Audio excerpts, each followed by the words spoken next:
ایک دفعہ خلیفہ ہارون الرشید کے وزیروں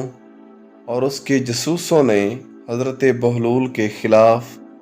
خلیفہ کے کان بھرے کہ یہ بنو عباس کو غلط کہتا ہے اور حضرت امام موسیٰ بن جعفر رضی اللہ تعالی عنہ کو بہت زیادہ سچا کہتا ہے، اور یہ دیوانہ نہیں ہے بلکہ یہ پاگل پن کا اس نے ڈھونگ رچایا ہوا ہے،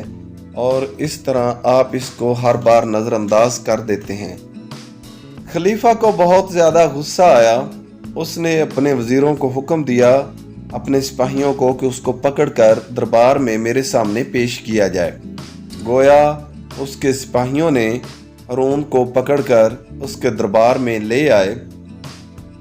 اور جیسے ہی بادشاہ کے سامنے، خلیفہ کے سامنے ہارون کو پیش کیا گیا تو اس وقت خلیفہ ہارون الرشید نے بہت زیادہ غصے کے ساتھ اس کی طرف دیکھا اور بولے کہ آپ حضور پاک صلی اللہ علیہ وآلہ وسلم کے چچا عباس کو کیوں فوقیت نہیں دیتے؟ حضرت علی رضی اللہ تعالی عنہ اور حضرت فاطمہ الزہرا رضی اللہ تعالی عنہ کی اولاد پر، حتیٰ کہ وہ حضور صلی اللہ علیہ وآلہ وسلم کے چچا ہیں۔ تو حضرت بہلول بولے کہ اے خلیفہ، اگر مجھے اپنی جان کی پرواہ نہ ہو تو سچی بات یہی ہے کہ میں حضرت علی کرم اللہ وجہہ اور آپ کی اولاد کو حق پر مانتا ہوں، اور ان کو میں حق پر نہیں مانتا۔ یہ سننا تھا کہ خلیفہ آگ بگولا ہو گیا اور بولا کہ مسرور یہ دیوانہ نہیں ہے، اس نے ڈھونگ رچایا ہوا ہے، اور جلدی سے اس کو گدھا بنایا جائے اور گدھے کا پلان اس پر لگایا جائے، اور گدھے کا بنانے کے بعد اس کو سزائے موت دی جاتی ہے۔ ایک دم دربار میں سناٹا چھا گیا،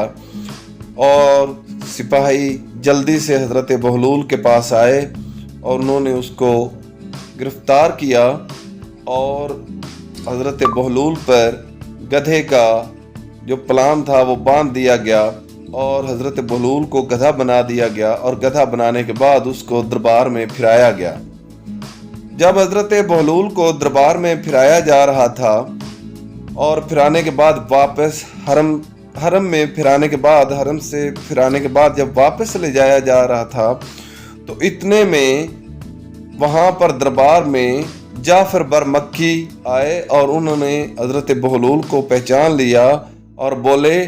کہ یہ کیا غضب کر رہے ہو؟ یہ تو پاگل ہے، دیوانہ ہے، اور آپ اس پر ظلم و ستم کر رہے ہو۔ وہ جلدی سے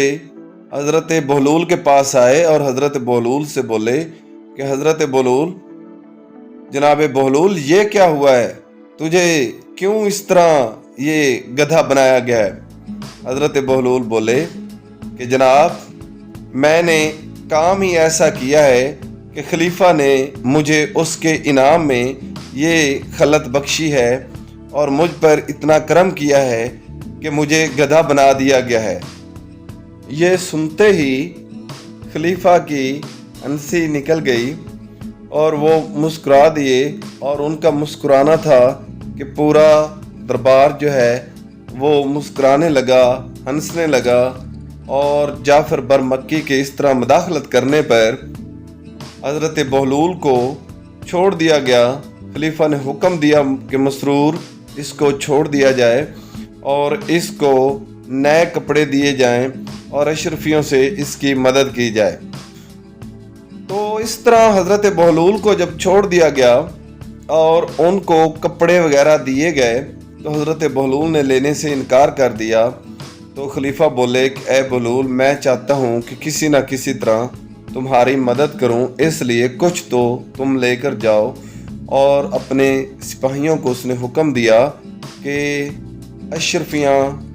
لا کر بہلول کو دی جائیں۔ جب بہلول کو وہ اشرفیاں لا کر انہوں نے دے دیں، تو اس وقت